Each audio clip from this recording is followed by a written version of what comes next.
સુરત શહેરની વરાછા પોલીસે મુસાફરોની સુરક્ષા વધારવા માટે એક અનોખી અને ઉપયોગી પહેલ શરૂ કરી છે। હવે રિક્ષામાં મુસાફરી કરનાર લોકોને આખો રિક્ષા નંબર યાદ કરવાની જરૂર રહેશે નહીં।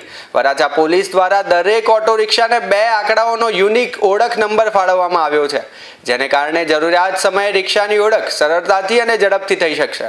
આ નવી વ્યવસ્થા હેઠળ રિક્ષા પર સ્પષ્ટ રીતે દર્શાવવામાં આવેલા 2 આંકડાના નંબરને આધારે મુસાફરો કોઈપણ ફરિયાદ, અકસ્માત અથવા અન્ય અણધારી ઘટના સમયે પોલીસને સરળતાથી માહિતી આપી શકશે। તેને કારણે પોલીસને સંબંધિત રિક્ષાની ઓળખ કરવામાં ઓછો સમય લાગશે અને ઝડપી કાર્યવાહી શક્ય બનશે। વરાછા પોલીસની આ પહેલને સ્થાનિક લોકો દ્વારા આવકારવામાં આવી રહી છે અને ભવિષ્યમાં શહેરના અન્ય વિસ્તારોમાં પણ આવી જ વ્યવસ્થા અમલમાં આવે તેવી અપેક્ષાઓ વ્યક્ત કરવામાં આવી રહી છે।